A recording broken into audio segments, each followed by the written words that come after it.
Hello, everyone. Welcome to the channel. In today's podcast, I have a very, very special guest with me, the man who needs no introduction in the world of bodybuilding, the man who introduced SST, the sarcoplasmic stimulating training, to the world.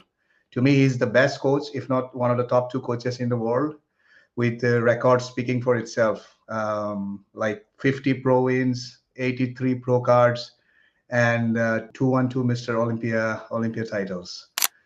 Thanks, Patrick, for taking the time and joining us in the podcast. Well, thank you for having me. It's a pleasure.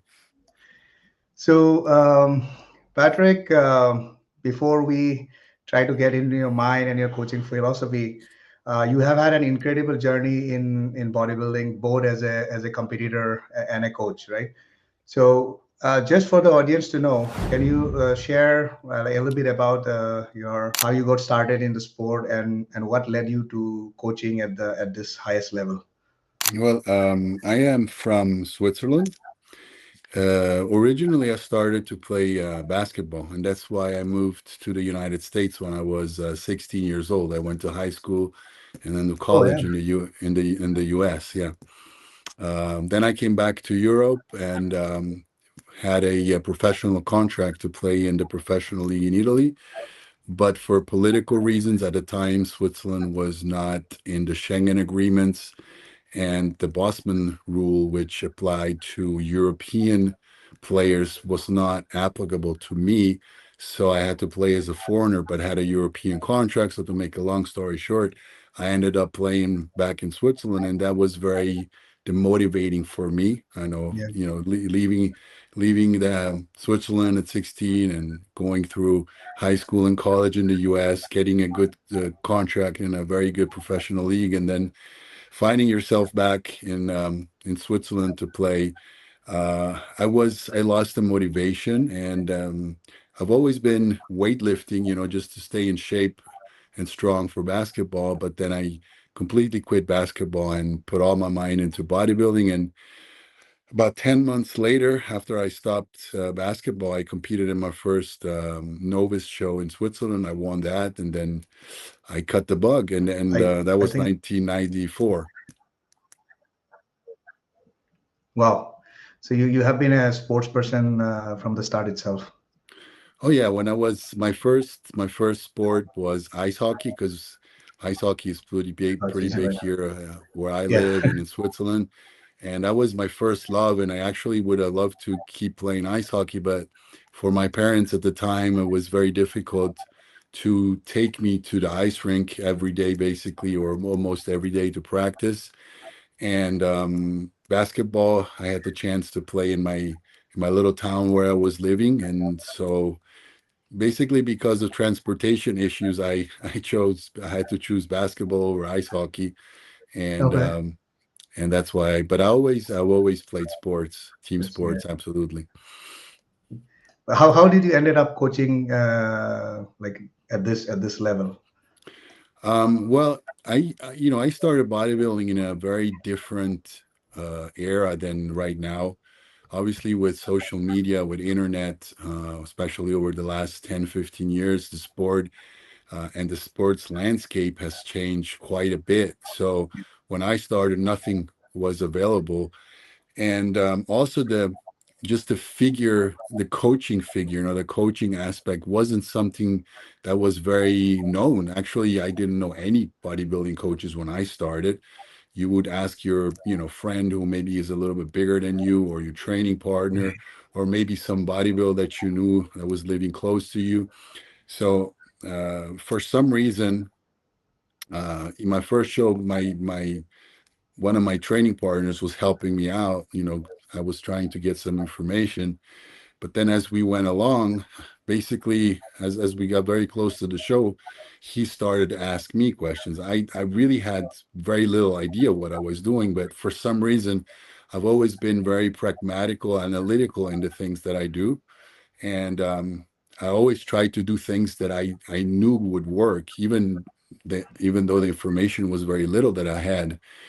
But I tried to make sense of things, and for some reason, then my training partner started to resort to me for information. So all of a sudden, the roles changed, and I was basically helping him out and giving him, my advice, my ideas. And then you know how it goes. You do a show, and then you help somebody, and then this he has a friend, and the friend talks to another friend, and Word of mouth. Yeah. within word of mouth, word over the first 2 3 years, I started to help out a lot of bodybuilders in my area, and then over the years in Switzerland and then Europe. And but I was doing it basically not even knowing, or not rationally thinking about making a job or being a coach. I was just helping Helping out people. other Yeah. athletes, and so I started doing what today is my job, just out of passion and out of just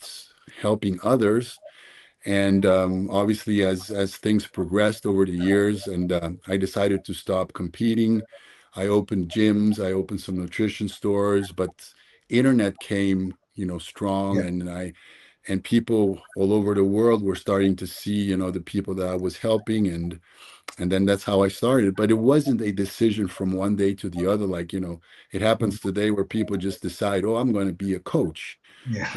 It's something that I was doing for many years, probably over 10, maybe 15 years before I decided, okay, I can do this full time, and this can be my profession. So things happen very differently back in the day than Yeah. how and you had to prove yourself. I mean, I probably coached several hundreds of athletes before I even decided, okay, I am pretty good at this and I can make this my job. And today you see athletes hiring a coach and maybe helping two, three other people. And then all of a sudden they are online coaches and they make it a profession. So without having really Yeah. done, the trial and error work, they feed off of what they have learned from others. And back in the day, we had to learn things a little bit on our own, by trial and error. Yeah. Yeah. It's very incredible. I think because of your very pragmatic approach, and probably you did not even think you will be like the best coach one day, one of the best coaches in the world when you started. Well, that wasn't even an option, because you didn't have the opportunity to reach out to as many people as you Yeah. do today. Yeah. So when I started, it was really out of just love for bodybuilding, and I also realized, as an athlete, I didn't have the best genetics. I had, I would say, average, decent genetics, but I knew I couldn't make it as a Yeah. top Yeah. Olympian athlete, Yeah. never. And at one point, when you start working with more gifted athletes than it's a lot of fun. You see, actually, you kind of see what you could do with better genetics. You actually live the sport through others. That's what actually really made me enjoy the process, is seeing other athletes having success. And I was thinking, well, maybe if I had those types of genetics, Yeah. I could have maybe Yeah. been as good too. So again, it wasn't a rational decision that I said, okay, this is what I want to do. It's just something that happened over time, and now I am where I am. But again, it's I never I, when I started, I never thought this would be something I would be doing when I was 50 years old. Absolutely not. True. True. True. No, that's incredible because at your time, like Europe was not as hub for bodybuilding like US, and to do that like with limited was something incredible. Now, one thing I would like to touch is the whole world knows you for inventing the famous SST cytoplasmic stimulating training, and like you introduced cluster method to the world, like where people doesn't even talked or knew about it, right? So for the people who doesn't know, like SST is a bodybuilding method which is developed by Patrick, focusing on inducing high metabolic stress and cytoplasmic hypertrophy by using resistance that forces recruitment of type 2 muscle fibers, right, with a little bit of short rest intervals between sets. So what inspired you, Patrick, to develop these techniques, and how they have evolved over time as you started using it to your athletes? Well, first of all, let me say that, for example, cluster sets that you mentioned, and other intensity techniques, they've always been there. It's not something that Okay. I invented. Okay. uh, Obviously, as a bodybuilder, when you train, it's not like you have many options. You can control the weight that you use, you control your rep ranges, you control your rest time, your rest period, maybe you control the speed of execution. So you can put any type of theory in place, but these are the tools that you have to your disposal. It's not like you can reinvent the wheel. This is what we have to do. We have to lift the weight from A to B, and that's it. Hmm. But um, like I was telling you at the beginning, I've always tried to be very pragmatic in my approach. And one thing I really like to do is understand the process, especially at the beginning of my coaching career. I studied a lot, and I wanted to know why certain things would happen and in what way they would happen. Now I'm trying to explain something a little more complicated in a few words. So this is when you analyze the growth of a bodybuilder, there's basically two major factors, two major growth methods. Let's say I call them methods, but it's not really a method. Ways. Okay, there's myofibrillar hypertrophy, which basically is just the muscle fiber getting denser and bigger, growing, the myofibril. And then there is a sarcoplasmatic adaptation, a sarcoplasmatic growth. So the reticulum that is around the myofibril also starts to get bigger and larger. Uh, when you analyze a advanced bodybuilder, you will see that myofibrillar hypertrophy is very limited and is directly correlated to especially the amount of weight that you use. So heavy training, which is limited, which is a limiting factor because you cannot get stronger your entire life. You cannot Yeah. keep increasing your strength for physiological reasons and also for practical reasons, because at one point it becomes dangerous. You injure yourself. So there's limitations to how strong you can get. On the other side, um, a more metabolic response, the sarcoplasmic growth hypertrophy has a more metabolic component to it. One is performed in an aerobic state, and one is performed in a, again, we're using terms that maybe some people don't understand, so I don't want to be too technical, but you have to do more work. Okay, so this more work, especially when you have individuals that already have built a certain amount of strength, can differentiate the type of growth and muscle fibers in the way they grow. So you can actually maintain a certain amount of strength, but by adding more work or differentiating the type of stress or stimulus that you create, especially creating a more metabolic adaptation, not only anaerobic, you can make a muscle keep growing. And that aspect was very interesting. Then I tried to find ways where you can associate this tensional training, so more heavy training, to a more metabolic training, and there is a point of connection that they're actually feeding off of each other. Okay. And that's why I try to make sense, and that's where I started to develop techniques, which then I called, sarcoplasmic stimulation growth, because basically at one point you don't add more density to the myofibril, but you actually have a rounder, fuller muscle. So where does this come That's from? So the most of the growth is comes from this reticulum sarcoplasmatic reticulum around the muscle fibers, and to obtain that growth, you have to have a different type of training. training, basically. Yeah. No, just to add to that, this is to the audience. This is not just Patrick's idea. Is also being published and researched and published in a publication. So Yeah, it's been also tested. It's not like you are doing yeah, it and just performing it. This has been published in a publication. So this research has been also implemented and published. I'll put the link if people who are interested want to look at that. Now, I think you brought up a very important point, Patrick. So, I mean, SST technique.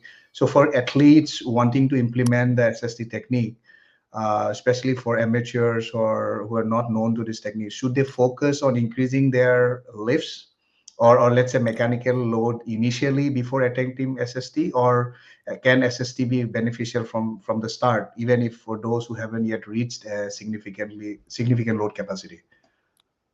Well, let's not call it SST, but let's call it metabolic stress, okay? Okay. And anaerobic myofibrillar stress and metabolic stress. So Yeah. tensional, mechanical, tensional stress, and metabolic. Obviously, it's very important that you build a basic strength. You have to become as strong as you can, as physiologically possible for you. That is the main factor. uh, but again, once you start to, create this groundwork for your growth, this myofibrillar growth, the more you become stronger, the more you become advanced, then that's where, more time under tension, more metabolic work becomes important, because you need to start to differentiate type of stimulus. Don't send your body only in one direction, but keep that direction, just use a little bit less of it, but add this metabolic component to your training, and this will create a more complete stimulus. And this also impacts the whole body different. Obviously, with a higher metabolic stress, you improve your insulin sensitivity, you improve the nutrient uptake from your muscles, you create a better capillarization, you create a better blood flow to your muscle, and the muscle also becomes, through this different stimulus, differentiate differentiate how it grows, and how the muscle in itself, just the muscle fiber structure, you change the structure of a muscle fiber. Now, is it absolutely necessary? Probably not. If you have good genetics, heavy training, it can be the basis, and you can keep training heavy.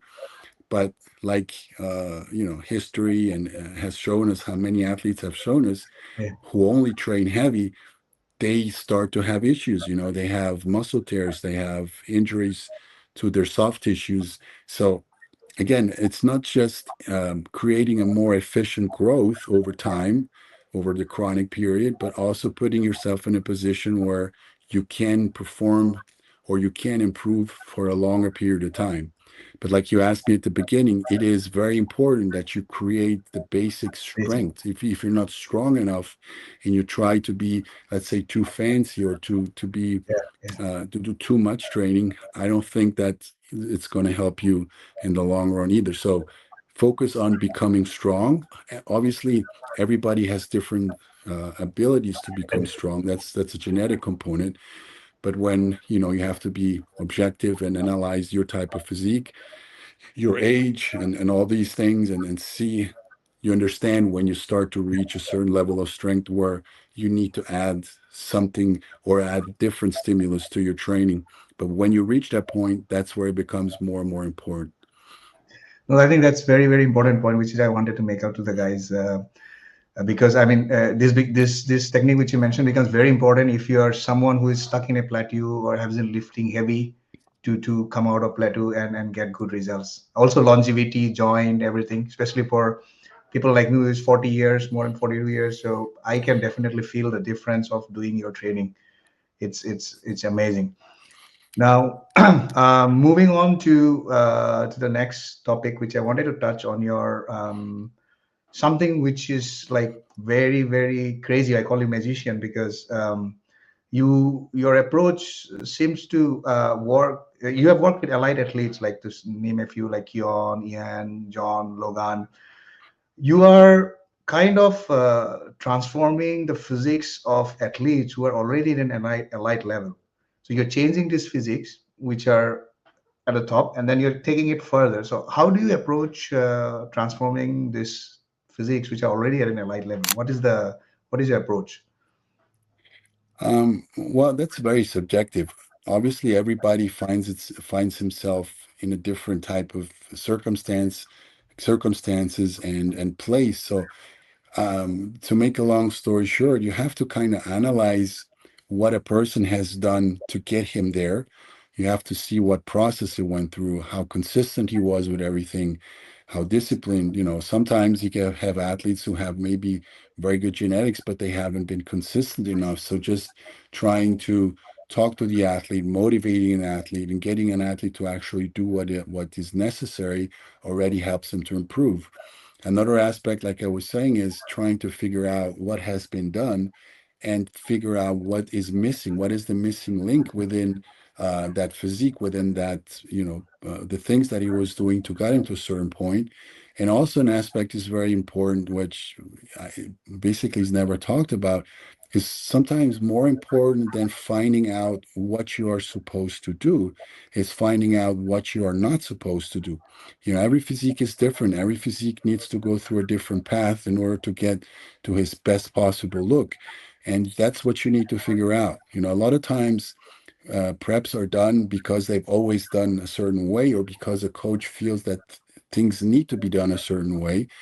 And most of the time, that's not necessary. Or most of the Yeah. time, that means doing things that maybe are not 100% tailored to your needs. So finding out what those needs are and what actually should not be done in under certain circumstances becomes more important.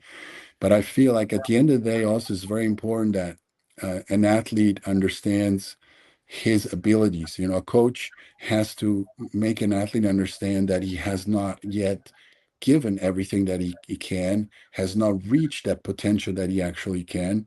And when an athlete, a gifted athlete, realizes and makes that his, and actually starts working more seriously, more consistently, that usually already yields to a much better result. So it's not just the technical aspect, but I feel like also a psychological aspect, to where this athlete needs to feel that he's doing everything the necessary, and I have to make sure that everything needs to be done a certain way. So we have been working together for some time, and I just do not tell bullshit. I know it's not easy to get to a certain point. And when somebody is not doing what he's supposed to, then I cannot keep blowing sunshine up your ass. I need to Yeah. start telling you, hey, you're not doing what you're supposed to. You can do more. You can do better. And sometimes an athlete, even though he thinks he's doing everything necessary, realizes, hey, I'm maybe not, at the point where I need to be, especially in my mind. And that can make a difference at a certain level, giving the athlete the perception that he can do more, and then helping actually achieve that doing more and believing in himself. No, that's very insightful information. I mean, I like to share my own personal experience because when I attempted to join Patrick, obviously it took me some time because he was very busy. But when I joined, it was not like I would go straight to a prep, right? We were very clear we had to do like a good off season. So he understood how what I work, what I have been doing, and then only we go for prep. It was never like okay, like you mentioned, most of the time. Today you would go, you approach a coach, you say, hey, I want to do prep. He and Rose starts the prep, right? It was not like you. We did a good off season, you understood, and then only we went to the prep. And second thing which I'd like to point out also is it's either it's pro, amateur, doesn't matter. I worked with you as an amateur and you were always available. I never felt, even you were like coaching top level athletes in the world, I never felt left out. I was given the same amount of attention. So which is what a coach is supposed to do. Good. Yeah. Now, another question which the audience wanted to know is what are some of the key mistakes even elite or high level bodybuilders make, do you think, which hinders their progress Well, or there. to keep moving up, like from your own experience which you have? Yeah. Well, again, it's very subjective.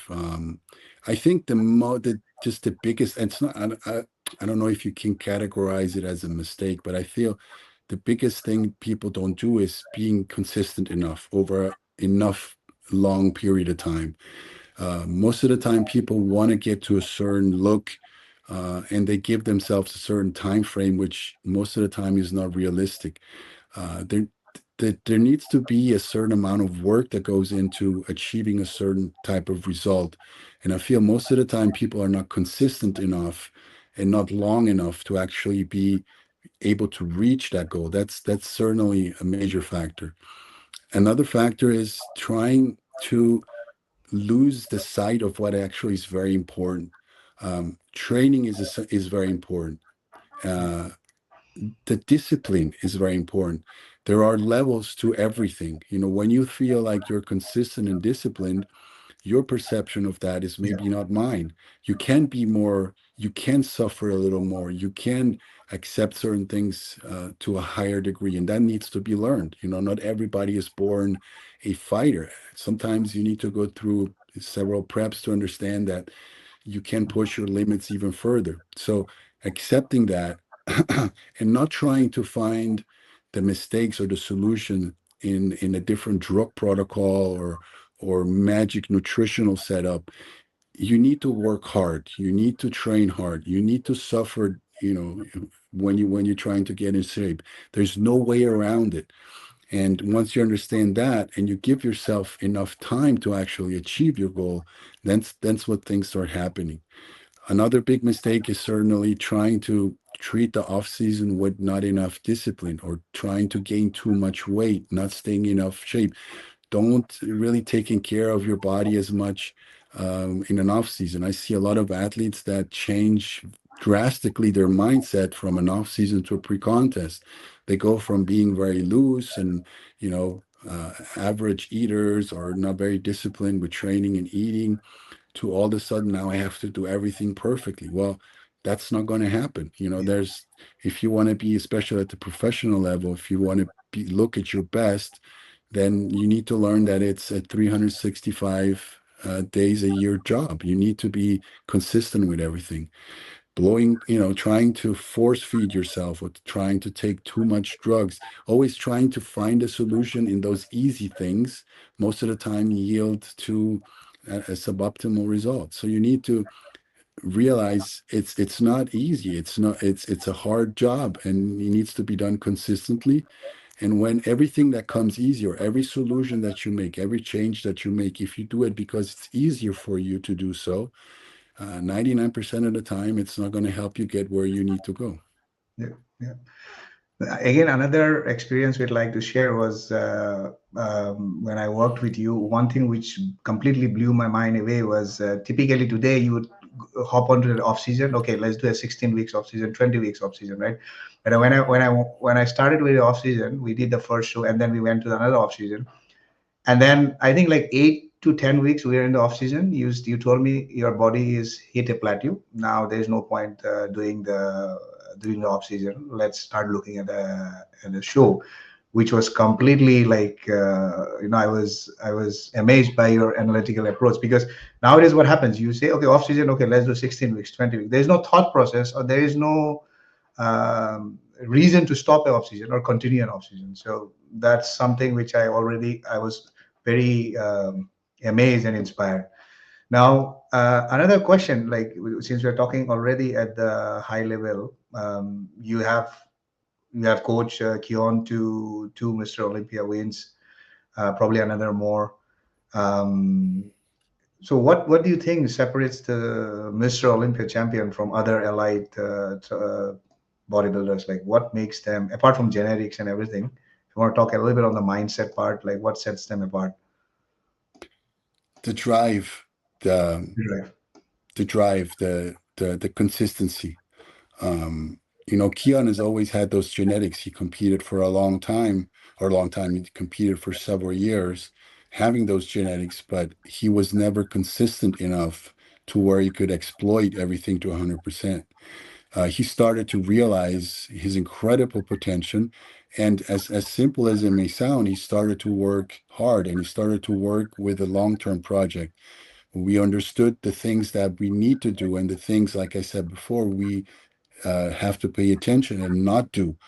Play to your own strengths, and do the things that are necessary for you to be successful, not just one time, but time and time again. Put your body in a position to where you can actually make the progress. But that's just realizing that you need to be consistent and disciplined.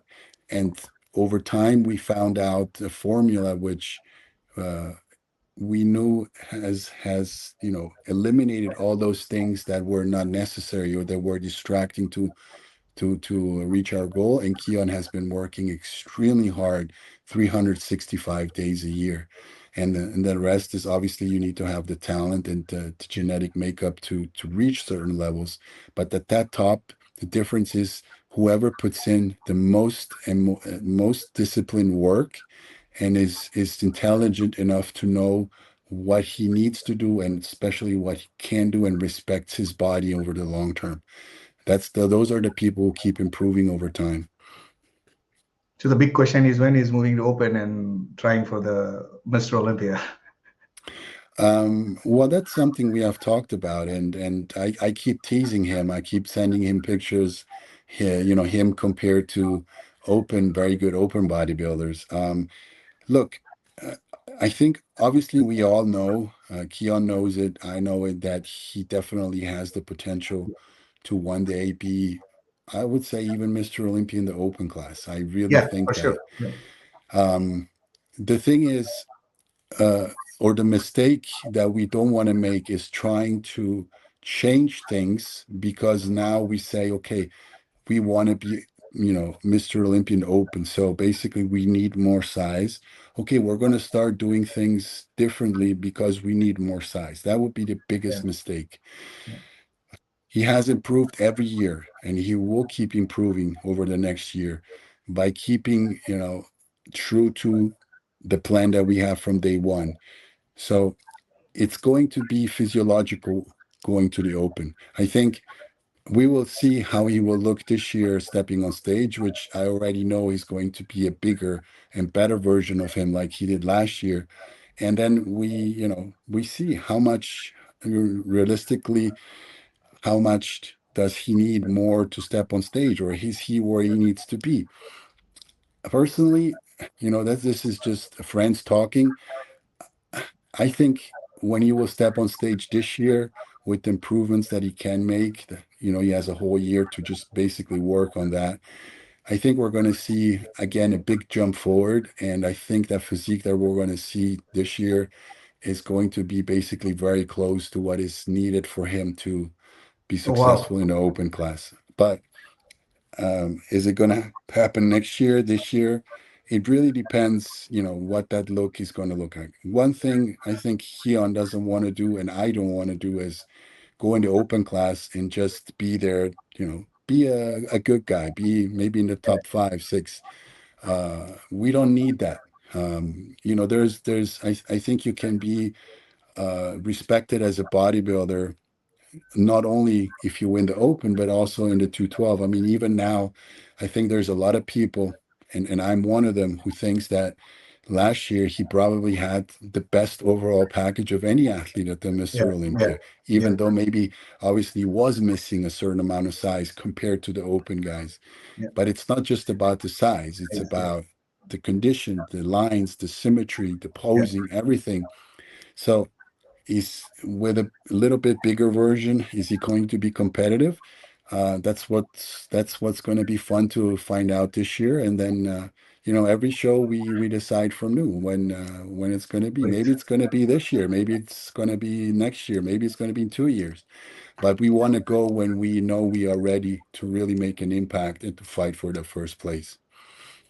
Yeah, for sure. He looks incredible now in his off season. So now that brings us to the next question, which is very most of the people from the classic and even some men's physique guy would like to know.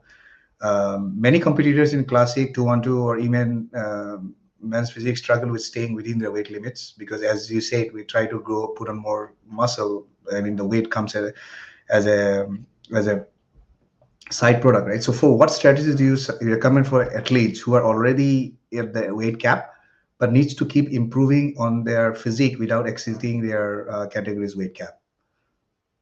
Well, that's not easy. Adding muscle and staying in a weight cap Yeah, is never easy, especially if somebody has already reached a very high level of conditioning. Obviously, there's not much you can do at that point. Basically, it's very simple. You need to keep working on those areas that you need to improve to make your physique more complete. Maybe a men's physique guy needs to have a fuller chest, fuller upper chest, a wider back. So you kind of work everything else to a lesser degree and focus more on creating an development. illusion to bring up those body parts. And basically, you should be able to stay in that weight cap. Also, very important is trying to acquire maturity and condition every time. Some athletes step on stage and they are very well conditioned, but over time, if they stay disciplined, they can even improve on already very good condition. Just the skin texture, the just the Yeah. density, the separations, they can improve over time. So it's important that you treat your off season with a lot of respect, and you stay in not in contest shape, but you stay in good shape. You make sure that your body is responsive. Strategies could be that, in the off season, if you already reached, the just the amount of size that you need, is only have more calories, or have more calories in those days where you train your weaker muscle groups. The rest of the day in those muscle groups which you are happy with, you obviously eat less. So you stay in shape, you stay closer to that weight limit cap. And also make sure you have the chance to actually use a very low amount of drugs. You don't have to Mm. kill yourself, to grow. So the positive aspect, if once you reach that level, is that you can maintain. To maintain, you don't need a lot of drugs, you don't need a lot of food, so you can treat your body with much more respect. So give priority to those training days where you are training those weaker muscle groups, have more calories there, use just the minimal amount of drugs necessary, and keep improving on your muscle separation, on your quality, on your condition, and on your presentation. Yeah, we all know what you did with Michael Dabul, like making him change over year after year within already the cap limit. Now, moving on to the next segment, talking about prepping for a show and the mindset for competition, like bodybuilding competition, for an aspiring pro or an amateur looking in to break into the IFBB Pro League. What's the best approach according to you for preparing for a bodybuilding show? Oh, that's a very broad spectrum question. That's very, one advice I always try to give the athletes I work with is, do not focus on pro cards. Focus on improvements. Yeah, Don't set realistic goals. Try to take pride in building the best physique possible for the weight class or the class you want to compete in, but don't treat your success, or don't try to perceive if you are successful or not based on gaining a pro card or not, because that doesn't mean anything. anything. Yeah, So take pride in the work, take pride in being disciplined, consistent, and again, be very progressive with everything. Don't If you have a goal, if you love this sport, don't force yourself to achieve a goal in a year or even 2 years. Give yourself time. Again, enjoy what you're trying to do. Obviously, it's hard work, but you need to some degree, enjoy what you do, and make sure you have a long-term project. You keep mm, improving yourself. Don't focus on, "Oh, I have to get a pro card, otherwise I can't put that on my resume and my yeah, Instagram profile." That yeah, doesn't mean that doesn't mean anything. And too many people, decide whether they are successful or not based on that. That doesn't mean anything. There's people getting pro cards who have just are lucky to to be in a lineup where they are the best, but that doesn't mean that you actually did everything right or good. It Enjoy the process, give yourself time, and be realistic with your objective. And being a pro, you will see it now. It's the pro league is a totally different ball game. got it. Yeah. So uh, enjoy. Be you have to be proud of what you achieve, no matter at what level you are at. And once you achieve a certain level and you have a pro physique, then you will win those Yeah. shows, and you will get to the other side. But don't use that as a measure of how good or how bad you are, because again, it doesn't mean anything. No, that's true. I mean, the main idea has to be like build a pro level physique, but not necessarily looking at the pro card. When it Most of happens, it happens. Yeah, yeah, yeah, that's true. So again, a bit of like both spectrum, but for people who are so much curious about how you change athletes like that, what are your like uh, peak week strategy for different type of physiques? Like assuming somebody is ectomorph, endomorph, or let's say somebody's already shredded going into this peak week, or a bit soft going into this peak week. What is your general approach for peak week? Again, it's very Yeah, subjective. it's a bit subjective. Yeah, I don't have an approach. I think one important aspect is to understand you have to have a good idea of what type of physique you want to present on stage. Yeah. Obviously, a very deciding factor is your conditioning. Conditioning needs to be the basis for everything.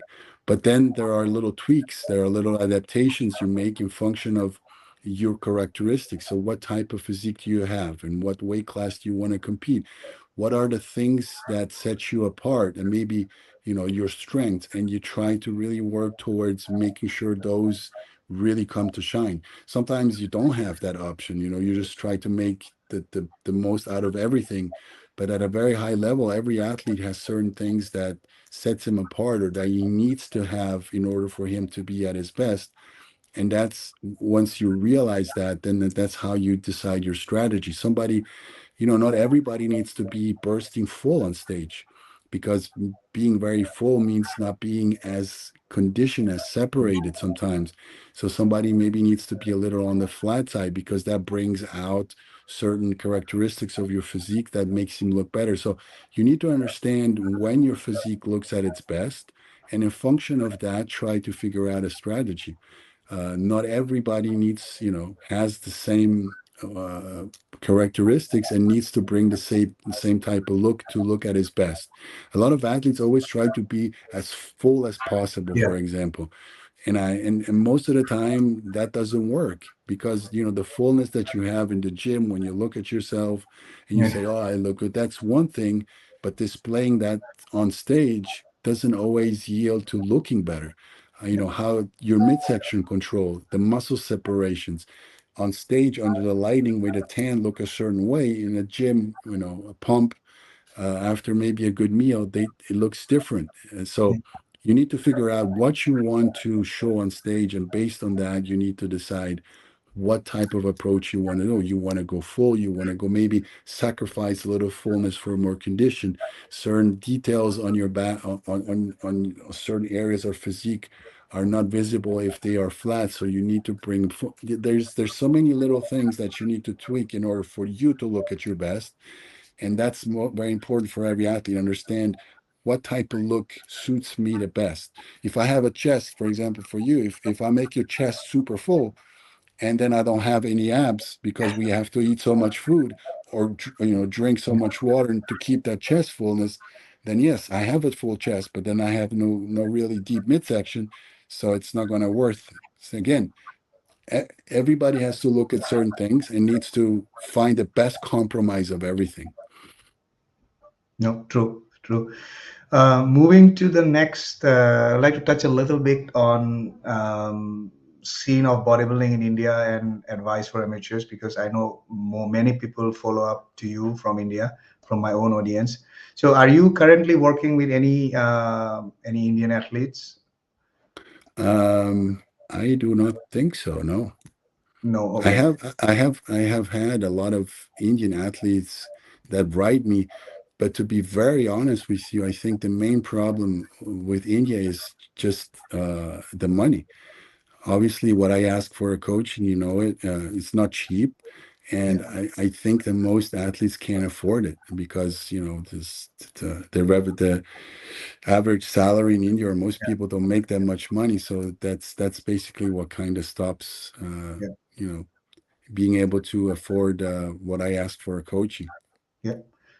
So, like, if you let me share you like two athletes who are very upcoming and good talent. I would just like to know what is your take on that, like on the potential. You can just take like 5 minutes. You can do a small review. Let me just put him on the screen. Let's see if you see him. Let me put it on the.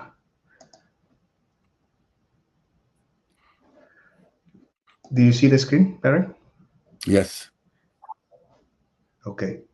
This is a men's physique guy. He has been doing pretty well. Anik Ghosh, Dubai top. Every show he's going, he's getting top call out. So let's see if I can put it in the full screen mode.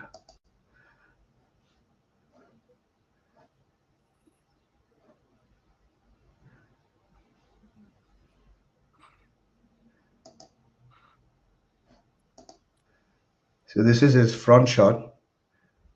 It looks very proportionate, very aesthetic physique. Yeah, very complete. If you were to change him in the stage, you would have him more fuller or more shredded for men's physique. This was his last show. He placed top three. Didn't qualify for Olympia. Well, again, I'm judging from a video, and Yeah, yeah. the screen is actually very small, so uh, I'm always a little scared to give advice when I don't see things No, a don't little worry more because clearly. Um, he will take it. Look, He will take it a positive way coming from yeah, you. he looks very complete. I think the things that he can maybe focus on is being. It sounds simple, but even more detailed and conditioned. He has a very nice midsection, but there's levels to it. Now, this is very good. Taking a physique from very good to great, like you take an example from now, the Ali in Yeah. how conditioned, how separated his midsection looks. Again, this is very good, but I think he carries enough size, he carries very good proportions.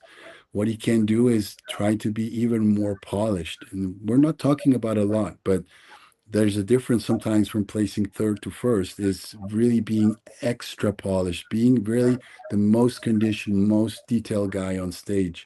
And that's probably, one aspect that he has to focus on, is not more, but really dial it in and be extremely polished, which, he's already very good. But we're talking, if you want to place in the top 10 in Olympia, you have to be extremely detailed and separated and polished. And I think that's probably because Yeah. everything is there. That's the main aspect I think that he can focus on. Okay. No, thanks for the feedback. There's one more guy which I need your feedback. Why I'm asking you quite this question is Patrick, because I run an NGO in India, which is MyAthlete. So we are kind of tapping talents from India, provide them with kind of sponsorships through company sponsorships, and try to give them resources and can you hear me? I kind of lose you sometimes. Uh, yeah, I think it is. Can you hear me now? Yeah, I can hear you. Yeah, this is the guy which we are debating whether he should stay in men's physique or he should shift to classic with some time. Let me just share my screen. And what he needs to do to take his physique to the next level. Let me put it on the stage. Yeah, I just he's competing in men's physique, still an amateur. Do you see the footage? Yes.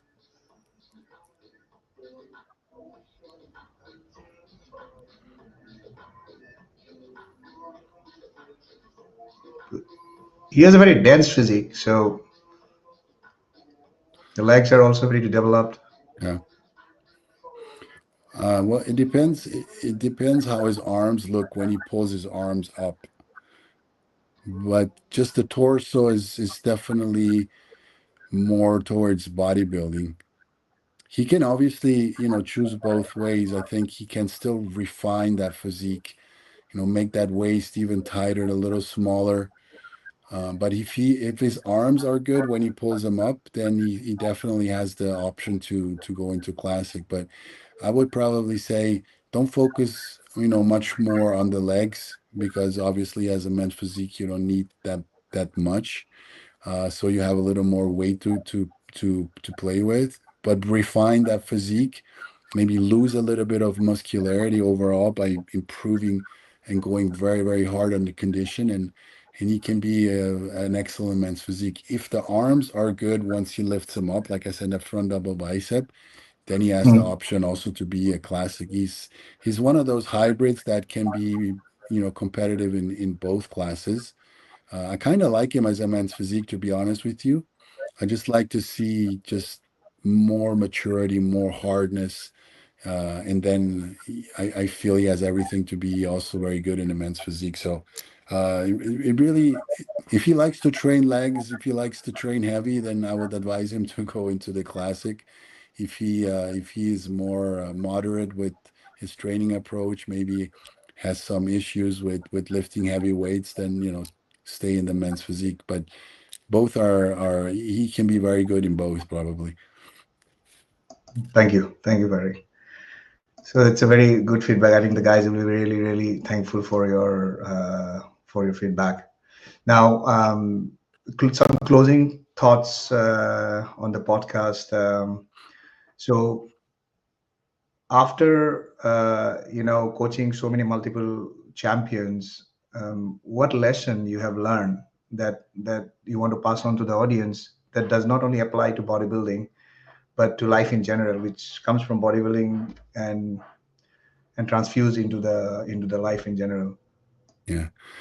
Well, there are many lessons. Again, and they may sound very rhetoric and simple, but uh, I think the main attribute an athlete needs to have is patience, uh, objectivity. A lot of times, what an athlete would like to achieve and the time frame he gives himself to achieve it is not realistic, or he ends up doing things that are not good for him in the long run. Always try to be realistic with what you want to achieve and the time frame in which you want to achieve them. Then also a very important aspect is to achieve a very high level physique, you need to create the circumstances necessary around you for you to be able to focus on that. A lot of times, unfortunately, we have everybody needs to work and they needs to make money to sustain themselves and to pay for a prep and everything. So it's not easy, but finding that balance to where you really create the best circumstances around you, socially, with your family, with your wife, with whoever, with your work, that can put you in a position to work towards that goal.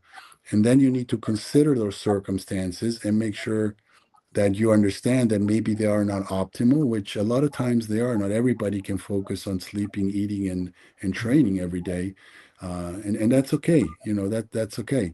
But again, then that implies that you need to be smarter with your approach, and you need to maybe give yourself a little more time and plan the competition season very smartly.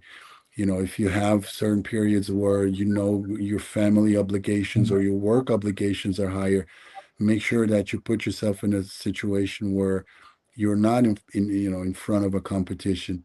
uh, be smart, make sure you are objective and rational, and give yourself, one, the circumstances for you to become better, but then also understand what those circumstances are and give yourself enough time to actually achieve them. And also, one thing, like I was telling you before, a lot of athletes measure their success in function of their placings at shows. And I've seen a lot of guys actually quit bodybuilding because maybe what they wanted to achieve in terms of placings did not respect what they actually were able to do. And that's sad because too many people judge themselves, one, by what they achieve in a show, and Yeah, two, for example, by their social media following. yeah, Oh, yeah, I don't yeah, have enough followers, and I don't place at shows. And maybe through this process, they are improving, they are getting better, but they just don't get themselves enough time, and and the perception that they have of themselves is wrong, is based on the perception of others or the judges and the placing they receive, and then a lot of people get frustrated and lose the passion. You need to have a passion for training, for bodybuilding, to improve, whether you compete or you don't compete. yeah, And you need to give yourself enough time and be analytical and say, hey, I'm improving. I didn't win the show, but I'm getting better. I'm better than my last show. And that needs to be the focus: improving on yourself, improving on your condition, on your muscularity, and also creating those life circumstances, like I was saying, your social life around, to where you are able to do, the things that you like, bodybuilding the way that you want to do it. But yeah, that takes time. If you're not able to do it this year, don't get frustrated and yeah, quit. You know, a lot of guys, what they do, oh, they quit for 6, 8 months, a year, and then all of a sudden they have better circumstances and they want to come back, and they come back and they do it again. Well, in that process, always, keep training, keep being disciplined. It's not time lost, but Yeah, don't judge yourself based on Instagram following and your yeah, placings. yeah, Give yourself time and focus on improving and enjoying the bodybuilding journey. There's only a few people who will become Mr. Olympia or win pro yeah, shows. yeah, If you're not one of them, it doesn't matter. You can still enjoy the process, yeah. and be the best bodybuilder that you can should be your goal, and not your placings, your pro card, or pro wins. No, that's very, very insightful, because nowadays, undoubtedly, social media has made things too much pressure. We can see it in the next generation as well. But if you enjoy what you're doing, everything else will follow. Yes, So, yeah, yeah, take pride in your improvements as a bodybuilder, and then the placing, they will come. But if you focus on the placing and you do everything in function of just how you place, you're not going to last. You're going to be burned out mentally, and you're going to be burned out physically. So give yourself enough time. Some people get there in 2 years. Some people yeah. get there in 10 years. But Ryan Terry is always, a good example, right? He started competing. He got Mr. Olympia after 10 years of competing. yeah, and everybody goes through a different path. But if Yeah, you don't yeah, love what you do, if you don't take pride in your improvements and everyday work, then it doesn't matter. Even if you achieve the goal, you're not going to be able to sustain them if you don't love what you do. true, true. So, Patrick, what's next for you in terms of coaching and new projects in the industry? Well, I'm very focused on coaching. Some of my colleagues have other endeavors, and I have to be honest with you. I am so busy with I can trying understand. to trying to be very responsive with all my athletes. I hope you feel that. I take pride in, being able to answer everybody and be on top of everybody as progress, and that takes 16 hours a day and seven days a week, 365 a year. I have been, I've Patrick, I have been convincing people, because some people like reach out to me and then they're like, "Oh, you are a pro, so will he respond to me?" I said, I turned pro as an amateur with him. I never felt like that. He's always responsive. It's not pro, amateur, Yeah. doesn't matter. So this is something I think people has this notion, but I just wanted to make it clear, it is not the rest. You're always responsive, always available. That's what I try to do. I've had situations in the past where maybe I took on too much, and I've had situations that I regret that I was not able to treat the way I wanted to, and I definitely changed that. But that implies that I have to be 100% on my coaching, and everybody wants to make more money. Everybody wants to have other projects. I understand that, but I first of all, I enjoy my coaching. It's truly something that I've put all my time and effort and blood and sweat in it, and people don't even realize how much goes Yeah, I into it. know, yeah. But and I take pride in that, and I want to be able to give people a very good service, and that's why I don't have any other project. And I'm even though I have things that are proposed to me, I don't want to be part of them, because I only have so much time during a day, and I don't want to try to eat at too many tables. I like my table how it's set, and I try to focus on that. That's why there's competitions coming up. The Yeah, season is starting. season starting. Probably starting from April. I have April. Yeah, competition every weekend. So every week is a peak week for somebody. Is 2 times a day updates for somebody. So plus everything else that keeps going on. So everything. I have a lot of projects with athletes this year, which I'm very excited about. A lot of guys that I started working with as amateurs that turned pro, and they're yeah. having success. And there's a few of them who compete this year, and that I'm very excited about, and I would like to see at the Mr. Olympia. So that's I'm sure that's it'll happen.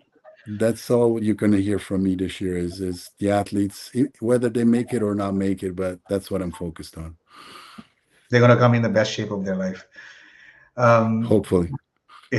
Last question for athletes who is interested in working with you or learning more about or availing your coaching services, like what is the best way for them to reach out and connect with you?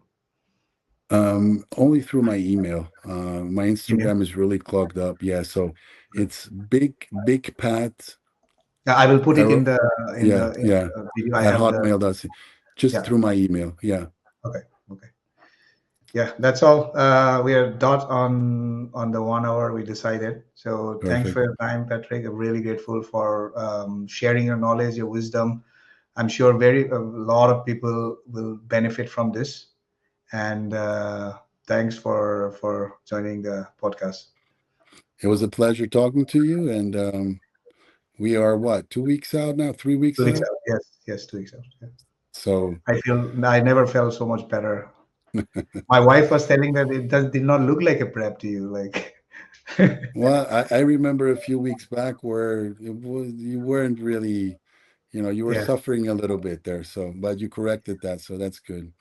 yeah. I had full confidence. So I had to confess that to you because it was on my mind, and the talk which you gave me like cleared me out completely. Oh, I was really mad.